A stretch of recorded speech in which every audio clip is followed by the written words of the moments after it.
participant friends. In our last class, we discussed about motivation and its importance in the process of learning. At the same time, we also discussed about the techniques of motivating the learners or the procedures to motivate the learners towards the learning situation. And we also discussed about the connection between perseveration and learning.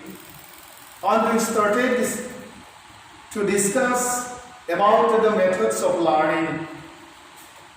We discussed about the theory of connectionism or the connectionist theory of learning, which is being provided by Edward Lee Thorndike, the famous US psychologist, and the expert who is discussed about the trial and error method of learning, which was provided by Lee Thorndike to explain the concept of the theory of connectionism or the connectionist theory of learning.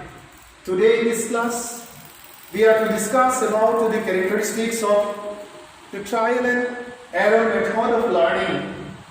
At the same time, we are also to discuss about another most important theory, means the method, that is the insightful method of learning. Friends, let us discuss the characteristics relating to the trial and error method.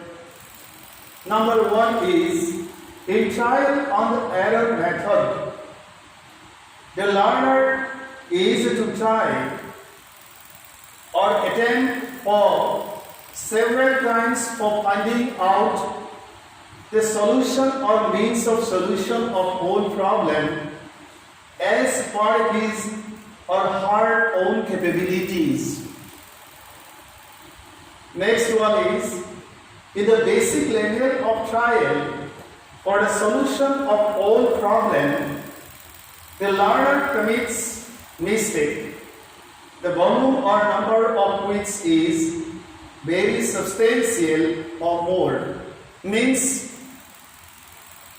at the time of explaining the concept of trial and error, we discussed that practice makes man perfect. So for perfection in learning, there is the demand of practice, and more practice means less error, and final result is success.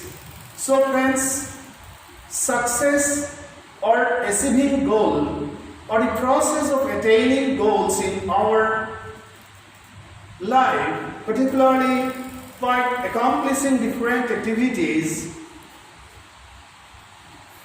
which is well known as the process of learning, has special importance, and as per the trial and error method, QC, the achievement of goal basically depends on trial, though at the initial stage the learner commits mistake, the volume of which is much, and when trial increases, error decreases.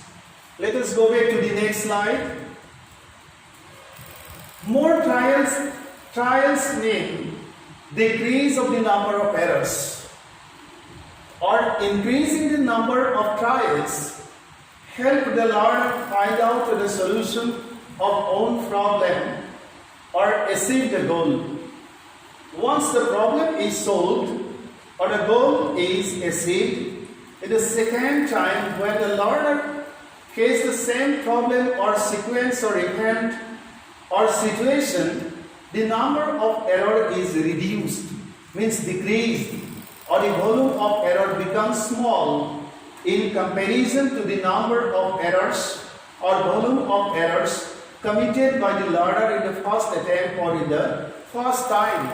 Means when trial increases, error decreases. This is the final statement of all these explanations. Let us see the next one.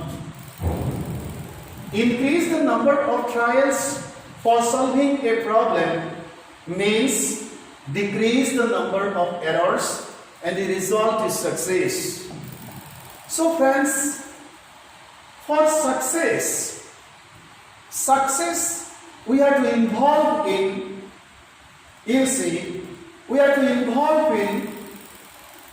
involve wholeheartedly the process of our own engagement.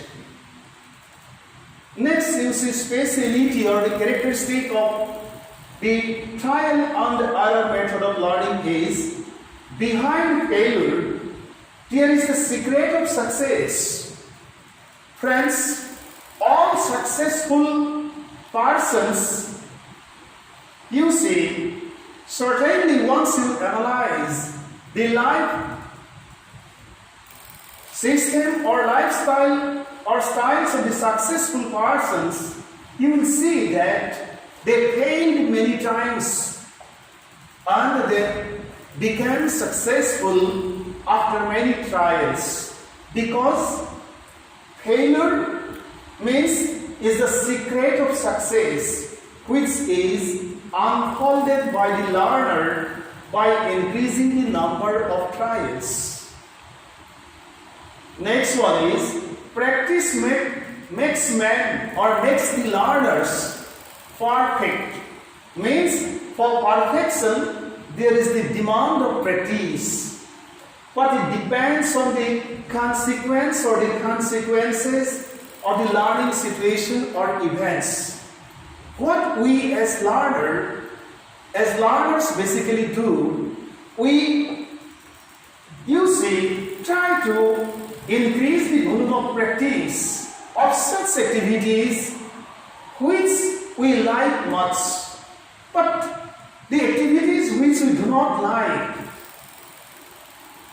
on which we do not have any interest, we do not like to increase the volume of practice, and that's why we remain poor in such situation. As for example, in the classroom situation, suppose you find mathematics very troublesome. You do not like learning mathematics, and that's why you do not basically involve in practice for solving mathematical problems. And suppose you like studying literature, particularly your mother tongue, novel or poetry or story book, etc. You like much, and that's why always you read and you become much successful in that particular area. But for success in all difficult areas, there is the necessity or demand of increasing the volume of practice. So perfection of learning basically depends on practice, and practice depends on consequence or result or consequences or results of the learning situation, which we try to overcome. Let us go back to the next slide. If the consequence or consequences of practice are positive, motivation is encouraged. Means practice has link with motivation, and motivation has connectivity with the process of learning. Without motivation, we never can become successful in involving or in giving 100% for tackling a particular problem or overcoming a specific learning situation.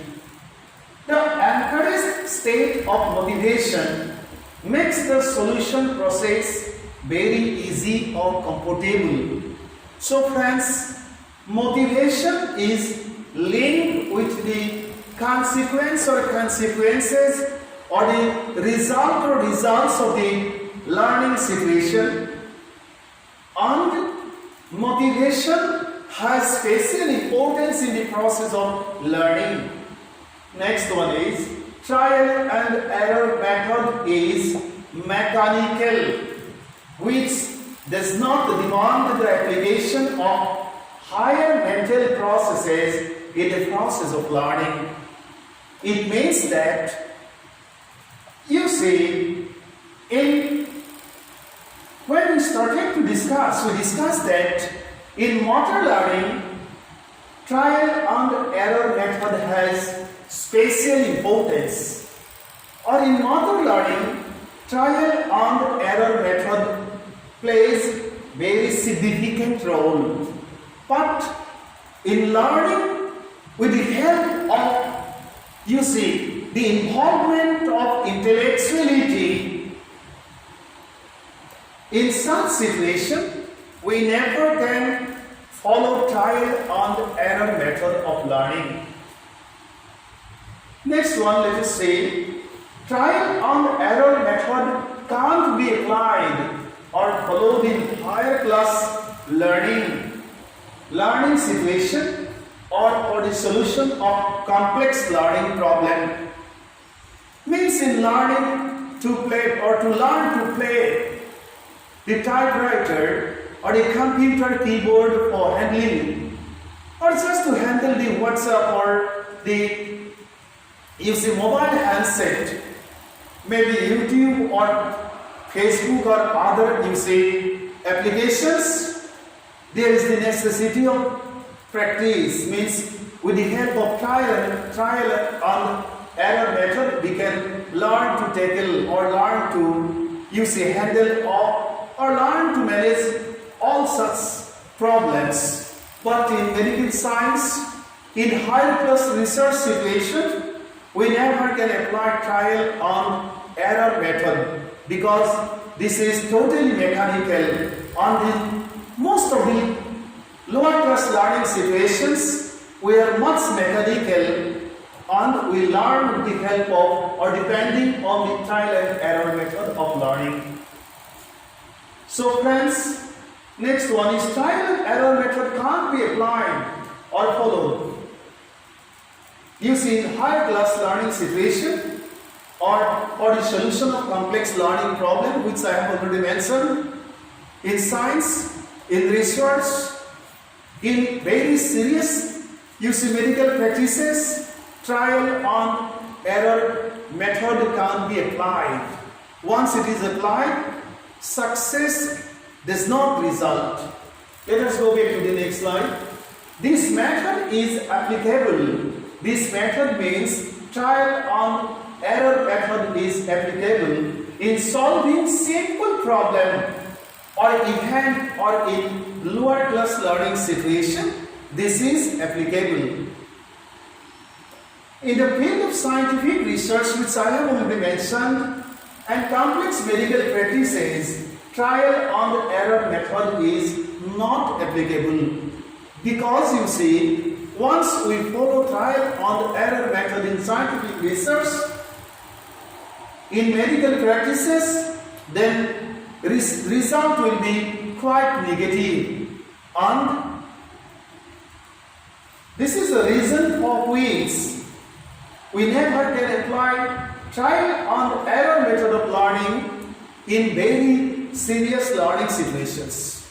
Let us go back to the next slide. Trial and error method of learning is not much expensive because it depends on practice. And practice depends on the willingness of the learner.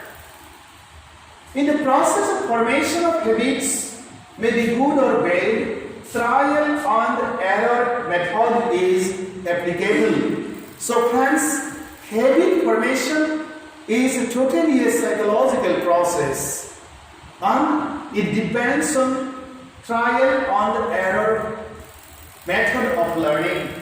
Means 1 dose, 2 dose, 3 dose, like that. Once we start, then we go much or we proceed, you see, in the particular field. Next one is, in the process of elimination of bad habit or deformation of unexpected behavior, the trial and error method is applicable. Once we form a habit, particular habit, it becomes difficult to avoid the habit, and that's why psychologically it is explained that if we are to explain or if we are to define if we are to give the definition of good habit, then we have to say psychologically that it is better or it is good habit is that, or good habit means not to make a particular habit. Means we need to make a particular habit once we do it, depending on the trial and error procedure. For living or for deforming or avoiding the same habit, again we have to depend on the trial and error practice or error method. At a time, in one trial, we never can leave a bad habit or never we can form a good habit. Let us see the next slide. Now these are the characteristics of the trial and error method of learning, which you are to see so much well, because all the contents are very important for facing TET examination, for facing other academic examinations, and that's why you have to see all the contents. Now we have to discuss about insightful method. This is one of the most important methods of learning, which is basically applied in higher class learning situation. We have already explained that trial and error method of learning is not applicable, can't be applied by us in higher class learning situation, particularly in science, in medical practices, and in other areas. What type of method then we are to follow in such situation or situations? This is the insightful method which we basically are to follow for solving very sensitive or very intellectually serious problems or learning situations for overcoming or for solving. Let us see. The term insight, we have to understand, very simply means the ability to understand the truth about someone or something. This is the simple explanation. Insight in other sense is the sudden awareness or perception of the essential relationship of different factors. That is, agent and goal of a situation. We have to understand the agent, and thenceforth we have to understand or know about the goal of a situation. Insight does not occur immediately upon presentation of a problem. Means the inner view, the heart, the third eye, the conscience of human psychic order with the help of which we solve different problems of our life. It is preceded by implicit trial and error. Means for the development of the capacity of the inner view, we have to depend on trial and error. Means we have to collect experience, and thenceforth, once the level of experience which we accumulate become much stronger, insight or the inner view develop automatically, and we become, that is understanding, mind's understanding, we become able to solve different problems of our life with the help of such kind of intellectual power and potentialities.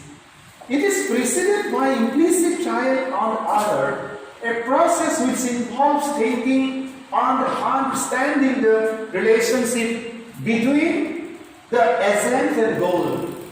In the insightful learning, the learner fully grasps the situation, and in place of trial and error method, the learner you see, demonstrate higher mental powers through perceptual exercise for the solution of a problem. Let us see the next slide.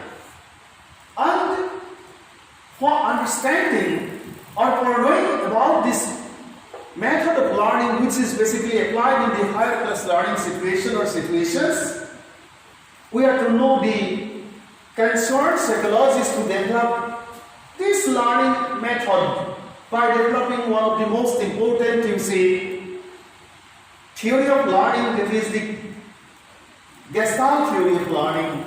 This method of learning has close relationship with the Gestalt theory of learning.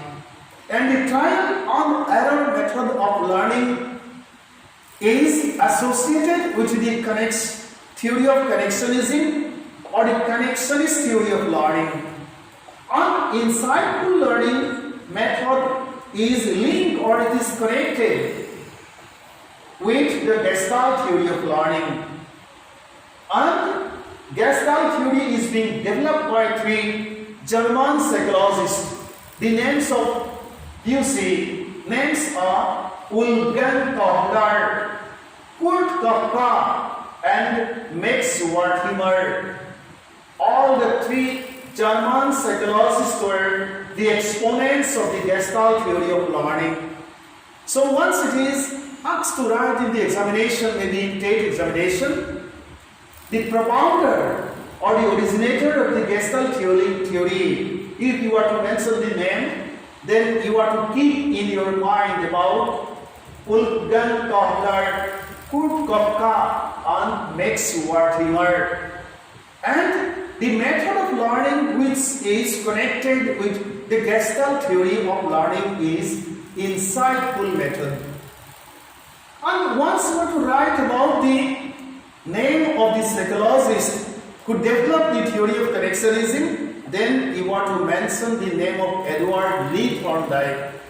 And with the theory of connectionism or the connectionist theory of learning, the trial and error method has close link. Gestalt, what does it mean? Sometimes at the time of examining answer scripts of examinees, I notice that students basically, you see, assess Gestalt as to be the name of a psychologist. This mistake should not be committed. Gestalt is a German term. Which term, if it is asked, is it Latin, Greek, or German? If three options are there, then you are to know it. Gestalt is a German term which had no literal translation in English. We do not find any literal translation of the term Gestalt, which is a German term.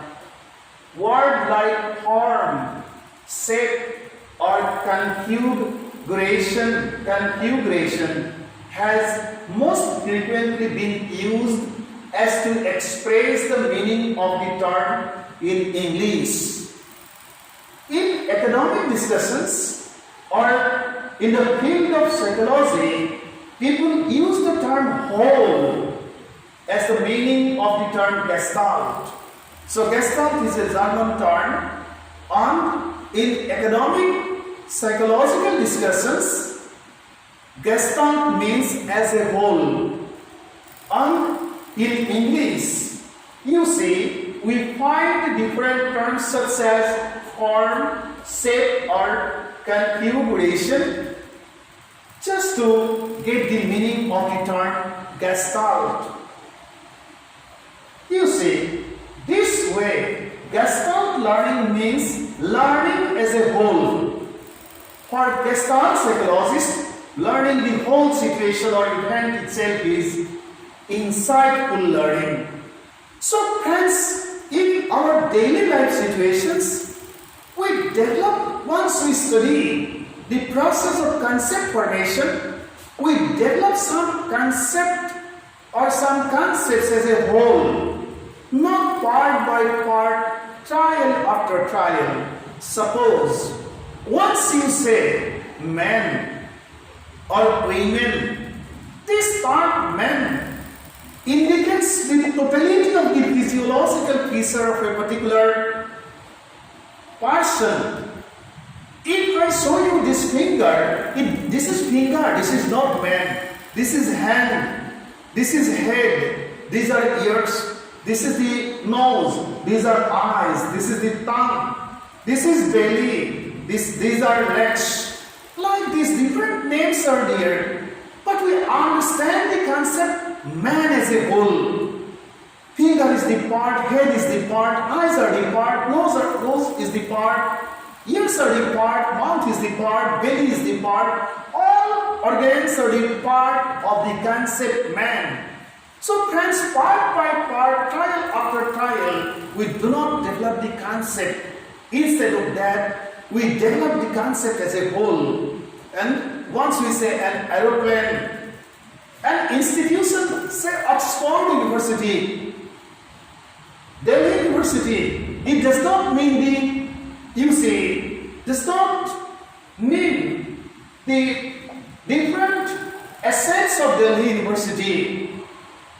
The samples of Vice Chancellor, the samples of teachers, hostels, the campus, everything else, Delhi University. 2 times Delhi University. All the properties are being explained by the 2 terms. And as a whole, we understand, glimpse the idea. This is Gestalt Learning. And in science, Gestalt Learning has special importance because totality we are to understand the concept, not part by part we do it.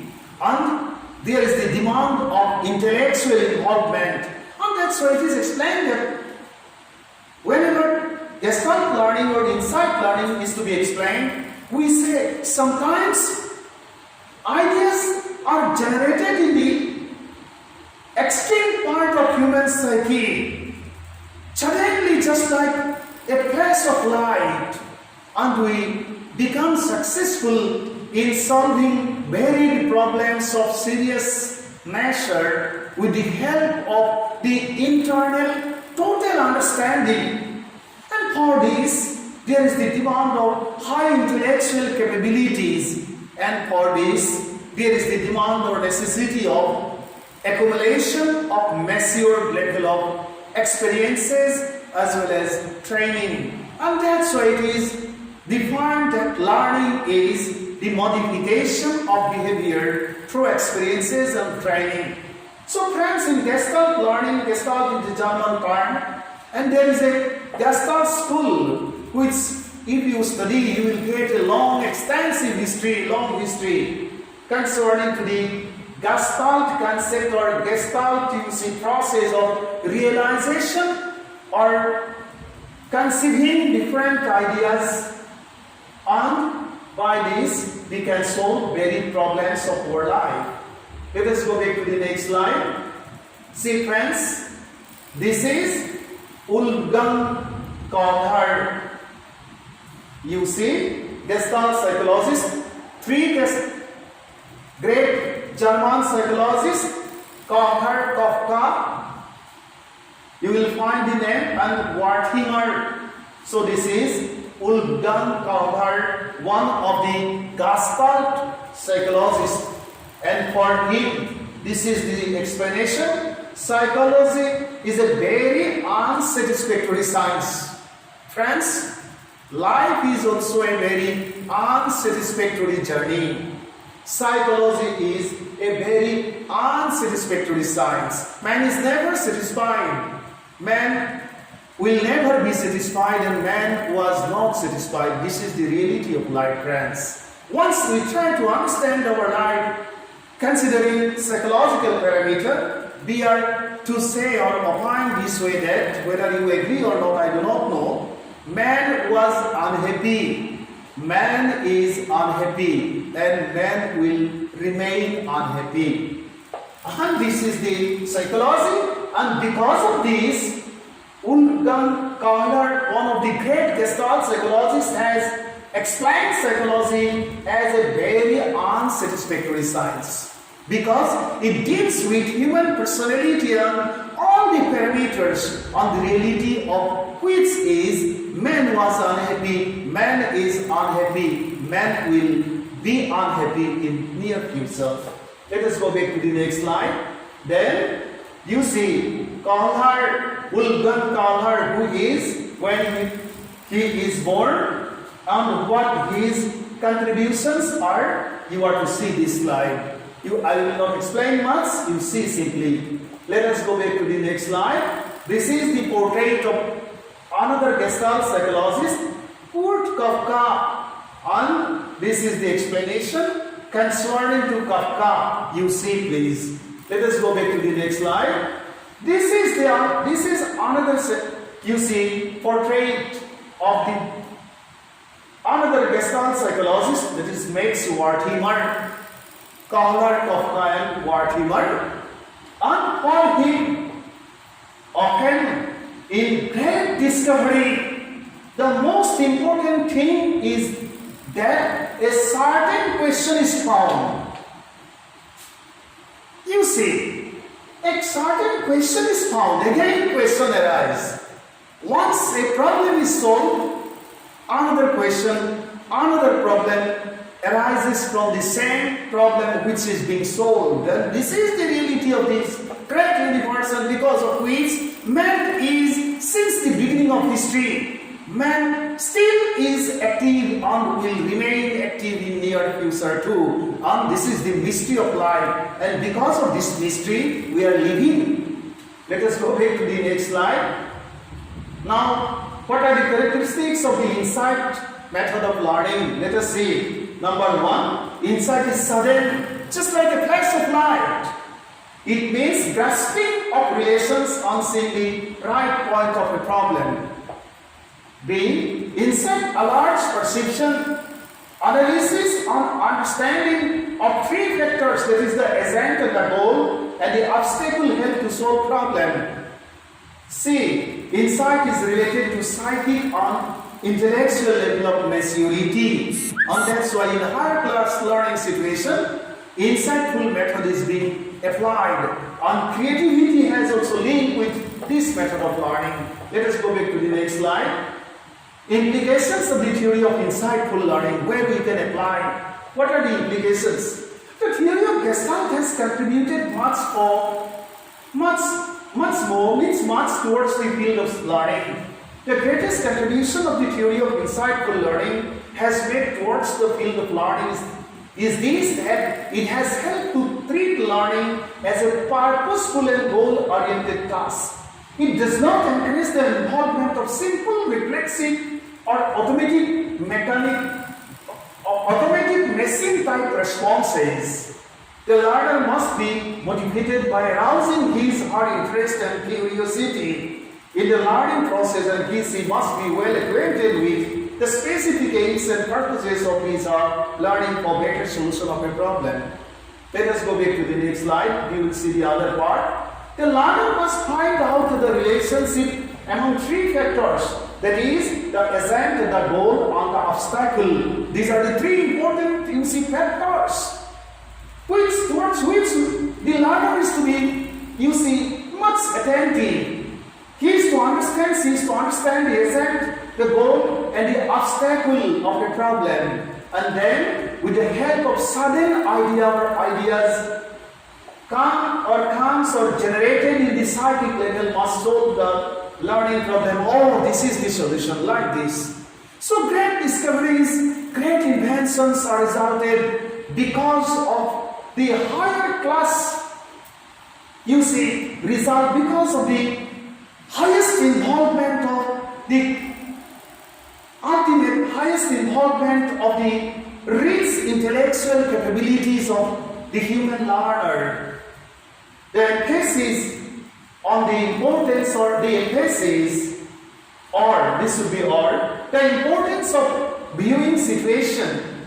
I just have to repeat it. The emphasis on the importance of viewing situation. It's okay, not hard. The emphasis on the importance of viewing situation as a whole in the theory of Gestalt has given birth to the important maxims from whole to parts. Once we have to study the principles of teaching and the maxims of teaching.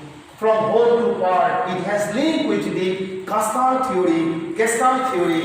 It has link with the insightful learning method in the field of teaching and learning as well. So friends, if you understand this or you are to understand anyway, keep in mind the names of the three German psychologists, Wertheimer, Kohler and Kafka, and you are to understand Gestalt learning, and for doing this, you are to understand the rich intellectual capabilities, the roles of rich intellectual capabilities in varied situations of life. For you see, up till now, this much, and the remaining part of this, unit, which is very expensive, I will discuss in the next class, coming class, because there are three laws of learning which is linked with the theory of connectionism or the method of trial and error. Another theory you will get, which I will discuss in later stage. For today, thank you so much.